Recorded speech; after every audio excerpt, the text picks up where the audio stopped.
Ya, terima kasih Anda kembali menyaksikan iNews Prime. Pemirsa, polisi menggelar olah tempat kejadian perkara tewasnya seorang diplomat muda Kementerian Luar Negeri di kamar kos.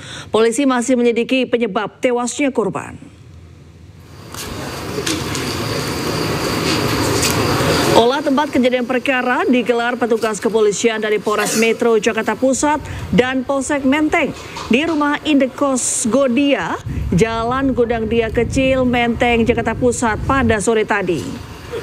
Polisi juga memeriksa sejumlah ruang lainnya di Indekos, halaman depan, serta tempat sampah.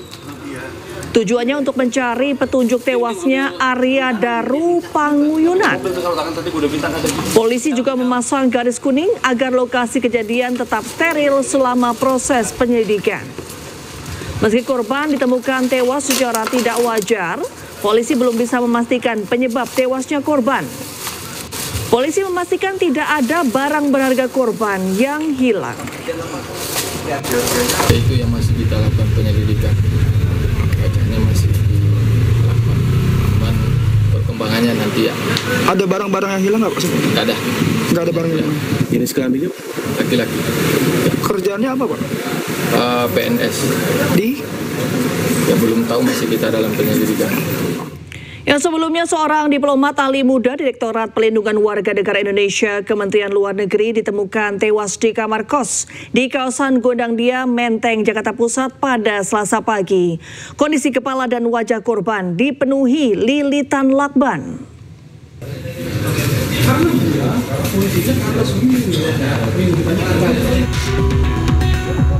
Polisi yang menerima laporan langsung mendatangi sebuah kos di kawasan Gondang Dia, Menteng, Jakarta untuk mengidentifikasi jasad korban. Saat ditemukan, kondisi korban cukup mengenaskan di mana seluruh kepala dan wajah terlilit lakban. Korban diketahui bernama Arya Daru Panguyunan, pria asal Jalan Munggur, Yogyakarta, yang berprofesi sebagai diplomat ahli muda Direktorat Perlindungan Warga Negara Indonesia Kementerian Luar Negeri. Kecurigaan tewasnya korban bermula dari istrinya yang kesulitan menghubungi ponsel korban sejak 2 hari lalu. Istri korban kemudian meminta penjaga kos untuk mengecek kamar korban. Kondisinya, informasi yang saya dapatkan dari penjaga kosan bahwa yang bersangkutan kepalanya dililit lakban, tapi saya belum bisa memastikan lakbannya jenis apa. Yang jelas itu warna kuning lakbannya, dan kemudian dalam posisi tidur telentang, kakinya ketekuk dan berada di bawah selimut. Jadi ketika penjaga kosan masuk itu ditarik selimutnya. Polisi kini masih menyelidiki tewasnya korban dengan meminta keterangan dari sejumlah saksi serta memeriksa rekaman kamera pengawas. Selanjutnya jasad korban dievakuasi ke kamar jenazah Rumah Sakit Cipto Mangunkusumo untuk diotopsi. Dari Jakarta, Rani Sanjaya, iNews melaporkan. Ya, kita ke informasi lainnya pemirsa. Tim penyidik Jaksa Agung Muda Tindak Pidana Khusus menyita 72 unit kendaraan terkait pengusutan kasus dugaan korupsi pemberian fasilitas kredit bank-bank pemerintah kepada PT Sritex.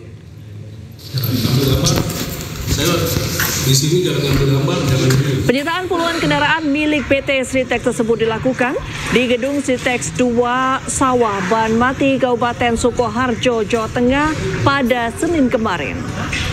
Sementara ini penyidik hanya dapat membawa 10 unit mobil mewah yang disita dari PT Sritex ke rumah penitipan barang rampasan negara di kawasan Jakarta Barat dan Tangerang.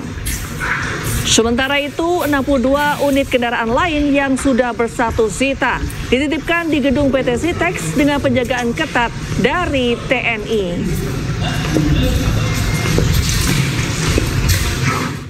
Ya pemirsa, mantan Mendikbudristek Nadiem Makarim mangkir dari panggilan Kejaksaan Agung dalam kasus korupsi program digitalisasi pendidikan pengadaan laptop periode 2019-2022. Kuasa hukum Nadiem menyebut kliennya telah mengajukan penundaan pemeriksaan.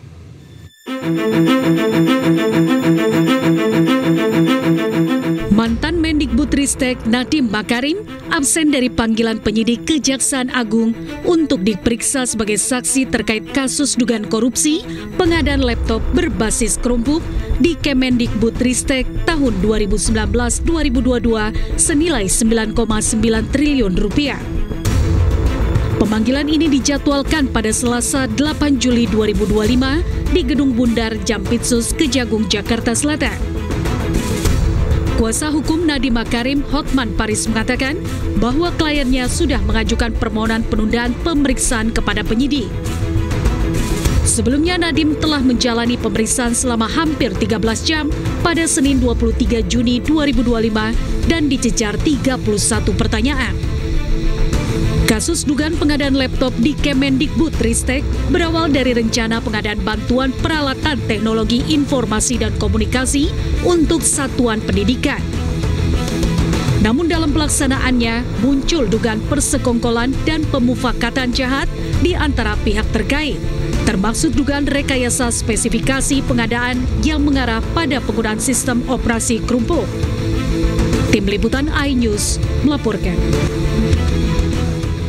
Ya, pemirsa, mantan Menteri BUMN Dahlan Iskan dikabarkan ditetapkan sebagai tersangka oleh Ditreskrimum Polda Metro Jawa Timur. Penetapan ini terkait dugaan pemalsuan surat dan penggelapan. Kuasa hukum Dahlan Iskan, Johannes Dipa, mengaku kaget terkait kabar penetapan status tersangka kliennya. Menurut Dipa, hingga saat ini pihaknya belum menerima surat apapun dari pihak kepolisian terkait dengan penetapan tersangka. Pasalnya, Dahlan Iskan bukanlah pihak terlapor, melainkan sebagai saksi yang telah diperiksa sebanyak 3 kali. Dahlan Iskan juga kooperatif ketika menjalani pemeriksaan, bahkan hingga tengah malam. Hingga kini Ditreskrimum Polda Metro Jawa Timur belum memberikan keterangan resmi mengenai hal ini. Dari penasihat hukum yang resmi dari Pak Dahlan Iskan ini belum menerima kabar itu malah. Andai kata betul ini ada penetapan tersangka, seharusnya kan kepada kami dulu yang diberitahukan, kan gitu loh. Kok malah pihak lain? Ya, Komisi Pemberantasan Korupsi terus mendalami dugaan korupsi yang menjerat Kadis PUPR Sumatera Utara Topan Obaja Ginting. Terbaru KPK menyita uang 2,8 miliar dan 2 pucuk senjata api dari rumah Topan.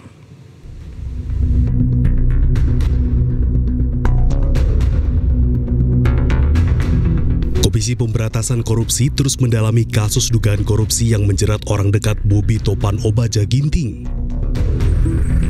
Terbaru, KPK menggeledah rumah Topan yang merupakan Kadis PU Sumatera Utara. Dari rumah Topan, KPK menyita uang senilai 2,8 miliar dan 2 pucuk senjata api. Sejumlah uang senilai sekitar 2,8 miliar. Tim juga mengamankan 2 senjata api yang tentu nanti juga akan dikoordinasikan oleh KPK dengan pihak kepolisian. Sebelumnya, Komisi Pemberantasan Korupsi (KPK) melakukan operasi tangkap tangan di Mandailing, Natal, Sumatera Utara 27 Juni lalu. OTT ini terkait dengan korupsi proyek pembangunan jalan di Dinas Pekerjaan Umum dan Tata Ruang PUPR dan preservasi jalan di Satuan Kerja Pelaksanaan Jalan Nasional Wilayah 1 Sumatera Utara. Dari 6 orang yang ditangkap, 5 orang ditetapkan sebagai tersangka. Salah satunya Topan Ginting yang merupakan Kepala Dinas PUPR Sumatera Utara. Ya, berkaitan dengan dugaan suap proyek jalan milik Dinas PUPR Sumatera Utara, analis kebijakan publik Muhammad Said Sidu menilai Bobi Nasution tidak akan tersentuh hukum karena dekat dengan kekuasaan. Sementara Rally Reagan menyebut Bobi tidak bisa tersentuh karena memang tidak terlibat. Ada 5 alasan kenapa Bobi saya menyatakan aman. 1, hampir semua orang dekat kekuasaan, nanti saya ceritakan faktanya, itu tidak pernah bisa disentuh hukum. Itu 1. Okay. Dan Bobi termasuk orang dekat kekuasaan. Dia mantu Presiden Joko Widodo yang sangat dihormati oleh Presiden Prabowo. Tadi sebutkan, siapa yang tidak pernah tersentuh hukum? Nanti saya ceritakan satu demi satu. Oke, silakan. Yang kedua, bahwa tidak akan bisa menyentuh orang yang menyumbang kepada kekuasaan. menyumbang suara, menyumbang dana, menyumbang lain. Itu tidak pernah kesentuh. Nanti saya kasih contoh. Dan sepertinya korupsi ini termasuk itu. Jelas itu kepala dinasnya. Kita beri gambaran sedikit ya. Apa yang disampaikan Bang Saididu, Bobi aman 100%. Saya katakan dia betul itu aman. Karena nggak ada keterlibatan Bobi kalau kita lihat di dalam tindak pidana korupsi yang dilakukan oleh kepala dinas tersebut. Ini ada dua perbedaan. Ya. Aman karena kekuasaan, aman karena memang tidak ada tindak pidana. Iya. Kan sebentar, supaya ini masyarakat paham juga. Kepala Dinas PU itu, Saudara Ginting, melakukan hubungan dengan balai yang terhubung dengan Kementerian PU. Itu yang dilakukan Saudara Ginting itu dengan pihak ketiga pemborongnya itu tanpa sepengetahuan Saudara Bobi, dan jelas itu. Nah, apakah dengan kelakuan oknumnya apa yang disampaikan oleh Bang Saididu tadi itu mesti dilakukan kebijakan seorang pimpinan? Saya rasa enggak. Terlalu dini saya rasa kita menyampaikan ke publik bahwa di mana. Sebentar Bang Reli, saya mesti tanyakan juga agak perdalam. Anda tahu dari mana kemudian apa yang dilakukan Kadis PUPR itu sama sekali tidak diketahui oleh gubernurnya? Biasanya kita kemudian prediksi saya malah target utamanya ini PPK, Bung Aiman. Pejabat pembuat komitmen. Itu di bawah Dinas PUPR itu? Di bawah Dinas PUPR maupun di bawah Balai Kementerian PUPR. Makanya dua-duanya jadi Pak Herlian sama Pak siapa? Ada terjerat dua-duanya.